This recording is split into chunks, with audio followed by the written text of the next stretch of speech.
Good morning twelfth class. अगला lesson हम देखते हैं ड्राउट। ड्राउट यानी अकाल सूखा। सरचंद्र चटर्जी लिख रहे हैं। चटर्जी सबसे समझ में आ रहा है कि एक बंगाली उपन्यासकार हैं, बंगाली उपन्यासकार, शॉर्ट स्टोरी राइटर भी हैं। अर्ली 20th सेंचुरी 20वीं शताब्दी की शुरुआत में इन्होंने छोटी कहानियाँ भी लिखी हैं। और ये जो कहानी इन्होंने लिखी है ड्राउट यानी सूखे की, ये एक तरीके से एक ऐसी कहानी है जिसमें उन्होंने अकाल का एक सजीव चित्रण किया है। यानी बड़ी ही मार्मिकता से उन्होंने दिखाया है कि किस प्रकार जब अकाल गिरते हैं तो किस प्रकार लोग, परिवार, समाज टूटता है, किस प्रकार कितने ही लोग अकाल मृत्यु को जाते हैं, किस प्रकार लोग जो हैं वो तनावग्रस्त हो जाते हैं और किस प्रकार मनुष्य ही मनुष्य का सहयोग करने की बजाय उसका खून चूसता है। और ख़ास तौर से उन्होंने उस वक्त की बात को दिखाया है जिसमें भारत में साहूकारी प्रथा, जमींदारी प्रथा बहुत ज़्यादा थी।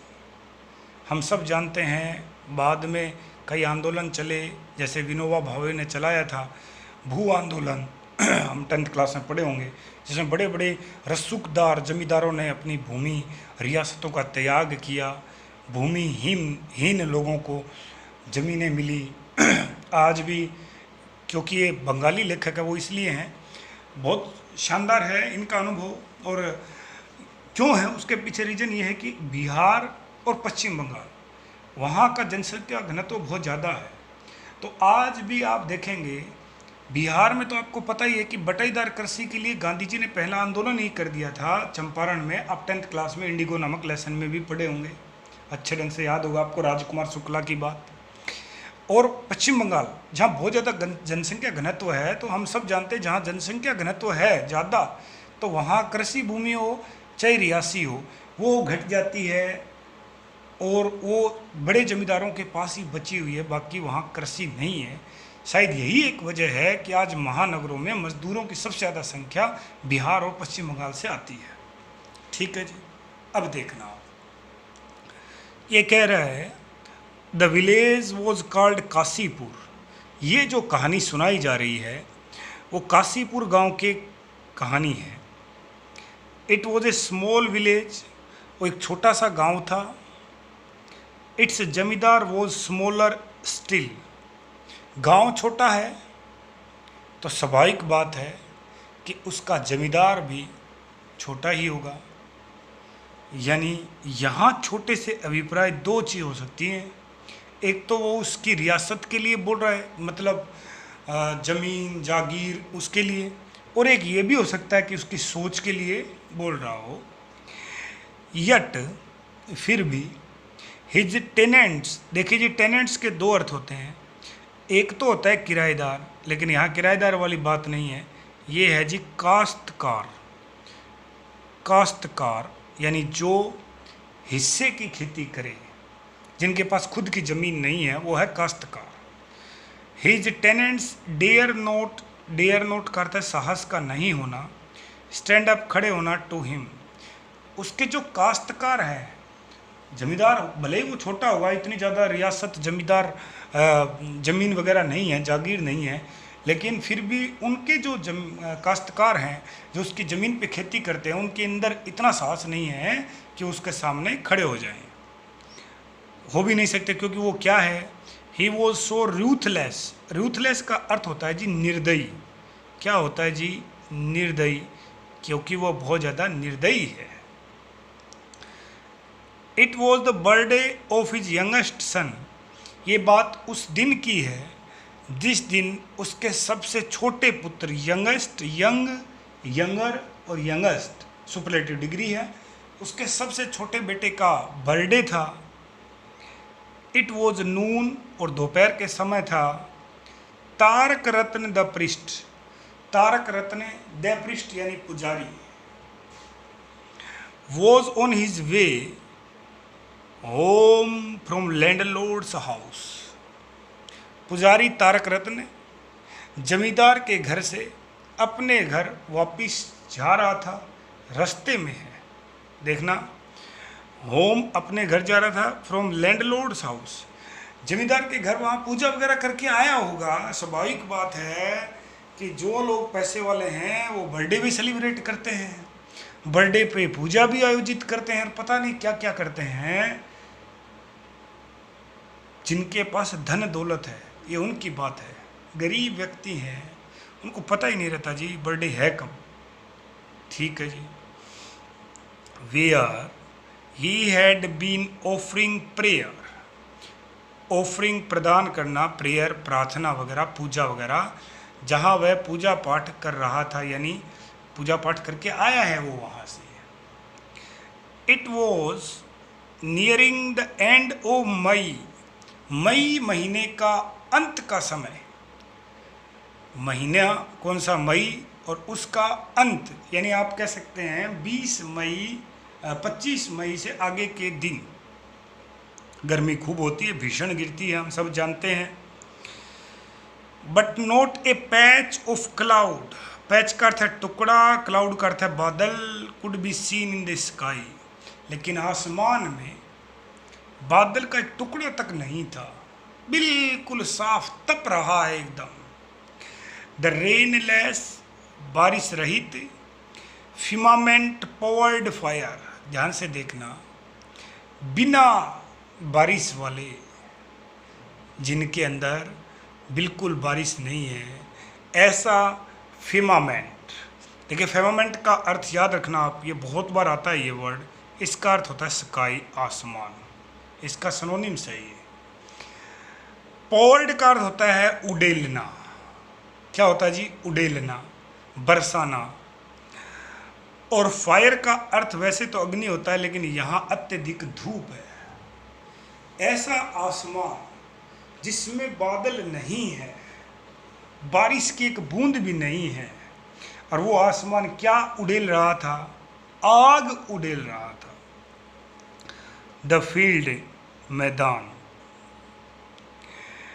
इन फ्रंट, सामने, कि उनके सामने जो मैदान था, आप कह सकते हैं जो खेत थे, स्ट्रेचिंग आउट, जो फैले हुए थे, टू द होरिजिन, होरिजिन का अर्थ होता है क्षितिज, क्षितिज। और क्षितिज आप जानते हैं कि वह बिंदु दूर से जहां हमें ये लगता है कि आसमान और धरती मिले हुए हैं, इतनी दूर तक, यानी कोसों दूर तक फैले हुए खेत। Had broken into tens of thousands of fissure in the burning blaze. देखिए, समझाता हूँ, ध्यान से देखिएगा। जब अत्यधिक गर्मी गिरती है, मानो ये खेत है, तो आप देखना इस तरह उसमें दरार आ जाती है, इस तरह। तो वो कह रहा है कि 10 of thousands of fissure, fissure का अर्थ है दरारें, इन द बर्निंग ब्लेज का अर्थ होता है धधक कर उठती हुई आग। बर्निंग, धधकती हुई, ब्लेज का अर्थ है आग, कि धधक कर उठती हुई आग की जो लपेटें हैं, लपटें जो हैं, उनमें कई हजार, 10,000 का अर्थ है कई हजार, गहरी दरारें हो गई थी, और उनमें ही वो फटा हुआ है क्या? खेत खलियान। इट लुकड, और वो ऐसे दिखाई दे रहे हैं, एज दो, मानो, the life blood of mother earth, धरती माता का जो रक्त है, और धरती माता का रक्त होता है जी पानी। मानो कि वो धरती माता का जो रक्त है, उसको क्या कर रही हैं? वो जो अनसीजिंगली का अर्थ होता है लगातार, बिना रुके, flowing out through them as smoke, मानो धरती माता के जो रक्त रूपी जो जल है, उसको लगातार क्या कर रही हैं? फ्लोइंग आउट, उड़ा रही हैं। किसके रूप में? डैमेज स्मोक, कि धरती माता का जो रक्त है उसको धुएं के रूप में लगातार उड़ा रही हैं। अब वो उड़ा रही हैं कैसे समझना? अत्यधिक जब धूप गिरती है तो धरती हो, जलाशय हो, समुद्र हो, कहीं भी हो, वह थोड़ा बहुत भी जो पानी बचा है वो वाष्प बन के उड़ जाएगा। आपको लगेगा कि जैसे पानी जल रहा है, उबल रहा है। If one gazed long at its rising, if यदि वन कोई भी व्यक्ति, गेज का अर्थ एक टक देखे, लॉन्ग लंबे समय तक, एट इट्स राइजिंग कि यदि कोई व्यक्ति लंबे समय तक उस उठते हुई आग को, लपट को देख ले तो क्या हो जाएगा? फ्लेम लाइक सेनुअस मूवमेंट, जो आग जो है वो क्या कर रही हैं? वो ये कह रहा है सेनुअस, सेनुअस का अर्थ होता है घुमावदार, गोलाकार, सेनुअस का अर्थ है गोलाकार, इस आकृति में मूवमेंट, उस हलचल को, यदि उस गोलाकार हलचल को कोई व्यक्ति, यानी कोई व्यक्ति, आप यूँ समझ सकते हैं कि उस गोलाकार उड़ती हुई आग की लपटों को, फ्लेम का अर्थ आग की लपटों को यदि देख ले, it left him as it were dazed with drunkenness, तो वो व्यक्ति, ड्रंकनेस का अर्थ होता है नशे में, डेज का अर्थ होता है बेहोश होना, वो व्यक्ति, आप यूँ माने कि आपको ऐसा लगेगा कि वो व्यक्ति क्या हो गया? ड्रंकनेस, नशे से क्या होगा? डेज, सॉरी, आश्चर्यचकित होता है, भौचक्का रह जाना। तो वो व्यक्ति आपको ये लगेगा कि जैसे उसने शराब पी रखी है और उसको चक्कर आ रहे हैं, और वो क्या हो जाएगा? एक तरीके से आश्चर्यचकित हो जाएगा, भौचक्का हो जाएगा। आप यूँ कह सकते हैं चक्कर आके गिर जाएगा। और ये किस प्रकार इस लाइन को कहा गया आपको मैं समझाता हूँ, देखना कि उस गर्मी में यदि आप वो जो लपटें धरती से निकल रही हैं उनको देखते देखते ऊपर की तरफ देखेंगे, एक टक ऊपर क्या है? सूरज, तो आप उसकी तरफ देख नहीं पाएंगे। और देख भी लेंगे ना उस गर्मी को आप, वो जैसे लपट बनती हैं, तो आपको चक्कर आ जाएंगे, आप आश्चर्यचकित हो जाएंगे, आप बेहोश भी हो सकते हैं। उसके आगे देखते हैं, at the end of the field, वो कह रहा है कि कैसा फील्ड? एक खेत है, कहाँ है वो देखना? बिसाइड द रोड, कि सड़क के किनारे, खेत के एक सिरे पर, at the end of the field, field यानी खेत, एट द एंड सिरा, बिसाइड द रोड, एक रोड है, जैसे आप ये समझ सकते हैं ये रोड है, और वहाँ एक खेत है, उस खेत के एक कोने पर there stood the house of Ghafoor, और वहीं गफूर का हाउस था, मकान था। द वीवर यानी जुलाहा, कौन है? गफूर, जो जुलाहा है।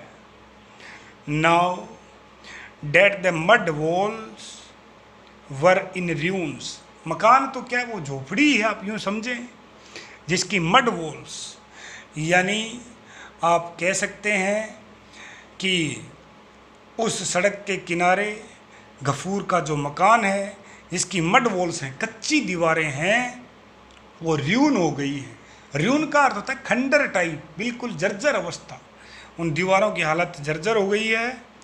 द कोर्ट यार्ड, आंगन, टच, छूता था, द पब्लिक हाईवे, यानी उसका आंगन जो है जनमार्ग को स्पर्श करता है। जनमार्ग क्या बताता हूँ, पिछले पाठ में भी आया था, ये आम रास्ता, यहाँ उसका एक झोपड़ी है, आगे चार दीवारी नहीं है, तो उसका आंगन इस दीवार से सटा हुआ है।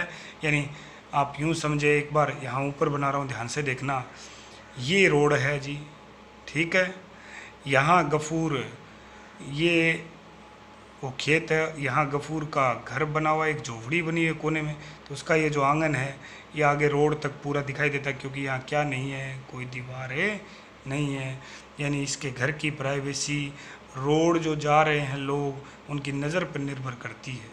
यदि उधर वो ना देखें तो नहीं दिखेगा, वरना उसके घर की प्राइवेसी दिखेगी, उसके घर के अंदर बैठा व्यक्ति भी दिखेगा। आगे देखते हैं, एंड द इनर प्राइवेसी, देख लो चाहिए इसने बोला जो मैंने पहले बताया, इनर का अर्थ है आंतरिक, प्राइवेसी का अर्थ है गोपनीयता, और उसकी आंतरिक गोपनीयता was throne on the mercy of the passer by. अभी मैंने बता ही दिया, मर्सी का अर्थ है दया, पासर बाई का अर्थ है गुजरने वाला, पास से गुजरने वाला, थ्रोन और करता निर्भर करना। और उसकी जो व्यक्तिगत गोपनीयता थी वो राहगीरों की नज़र पे, दया पर निर्भर करती थी। मानी कोई अच्छा व्यक्ति है, वो उधर नहीं देखता था क्योंकि उसको पता था बेचारे की दीवार नहीं, एक झोपड़ी है, और कोई देखता था तो देखता था, उसके पास आगे का आंगन है, उसको ढकने के लिए दीवार नहीं है बेचारे के पास, बहुत गरीब है, और अभी 3 या 4 वर्ष से लगातार अकाल गिर रहा है। तारक रत्न पुजारी जो जमींदार के यहाँ पूजा करके आया है, रास्ते में वो गफूर के घर के पास रुकता है और क्या बोलता है, hey Ghafoor, is anybody in, called out Tarak Ratna. Tarak Ratna ने पूछा कि अरे गफूर, और फिर कहा क्या कोई अंदर है। Standing in the shade of a tree by the road side, सड़क के नज़दीक एक पेड़ है, उसकी छांव में खड़े होकर उसने ये बात कही। जवाब देती है गफूर की छोटी सी बेटी, व्हाट डू यू वांट, तुम्हें क्या चाहिए। Father is down with fever, कि आपको क्या काम है। पिताजी तो डाउन यानी पीड़ित हैं, फीवर यानी बुखार से पीड़ित हैं। आंसवर्ड, ये उत्तर दिया गफूर से लिटिल डॉटर, गफूर की छोटी सी बेटी है, उसने ये उत्तर दिया। एज, जिसकी उम्र है, 10 का अर्थ 10 वर्षीय, अपीयरिंग जो खड़ी है, एट द डोर, दरवाजे पे। फीवर, बुखार, कॉल द स्काउंड्रल, बदमाश को बुलाओ। कोई बुखार नहीं है, उसको बोलो वो बकवास है, बिल्कुल बदमाश है। स्काउंड्रल बदमाश होता है। क्यों, गरीब को बुखार नहीं हो सकती क्या? नहीं हो सकती, बिल्कुल नहीं हो सकती भाई, उसको बुखार होने का कोई परमिशन ही नहीं है। तारक रत्न उस पुजारी के अनुसार। तारक रत्न शाउटेड, वो जोर से चिल्लाया। The noise brought Gafoor out, और उस आवाज़ को सुनकर ब्रोट आ गया, गफूर आउट करता बाहर। सीवरिंग विद फीवर, बेचारा बुखार से कांप रहा था। वहीं ए बुल, एक बैल, वो टाई बांध दिया गया था टू द ओल्ड, पुराने, एकेसिया, बबूल का पेड़ होता है जी, that lean against the broken wall. वो जब ये कह रहा ना कि उस बदमाश को बुखार नहीं हो सकती, तो गफूर बाहर आ गया, और वहीं एक बबूल के पुराने पेड़ से, जो लीन का अर्थ है झुका हुआ था, अगेंस्ट द ब्रोकन वॉल, उसके घर की झोपड़ी की टूटी हुई दीवार के सहारे झुका हुआ था, वहाँ एक बैल बंधा हुआ था। What do I see there, Tarak Ratna क्या बोल रहा है कि मैं ये सब क्या देख रहा हूँ। डिमांडेड तारक रत्न ने जोर से कहा, इंडिकेटिंग, इशारा करते हुए, द बुल, उस बैल की तरफ। डू यू रियलाइज, क्या तुमको पता है, that the land Lord will not tolerate this, tolerate करते सहन करना, जिसका अर्थ यह है, क्या तुमको पता नहीं कि जमींदार जो है वो ये बात सहन नहीं करेगा। His face was crimson with indignation and the heat. देखिए, क्रिम्सन का अर्थ होता है जी लाल हो जाना। ये बात सुनते ही क्रोध या घृणा से उसका चेहरा लाल हो गया। एंड द हीट, और धूप, साथ में धूप भी थी, ऑफ द सन, सूर्य की। It was to be expected that his word should be hot and harsh. It was to be expected. उससे तो यही आशा थी, किससे? तारक रत्न से, कि उसके शब्द क्या होंगे? बहुत ही होठ होंगे। यानी उससे यही आशा थी कि उसके शब्द होठ होंगे। होठ का अर्थ होता है जी क्रोधपूर्ण, गुस्से वाले, और हार्श का अर्थ होता है जी कठोर। और उससे उम्मीद भी क्या कर सकते, तो वो ऐसा ही ब्राह्मण है। बट लेकिन Gafoor simply looked at him. Gafoor बड़ी ही शालीनता से उसकी तरफ देखता है। अनेबल और असमर्थ है to follow the import of his words. वो उसकी तरफ सरलता से देखता है और उसके शब्दों को समझने में, इम्पोर्ट का अर्थ होता है समझना, और उसके शब्दों को समझने में असमर्थ है। यानी वो क्या कहना चाहता है, कैसे घुमा फिरा के बात कर रहा है, वो ये बात नहीं समझ पा रहा। वेल सेड तारक रत्न।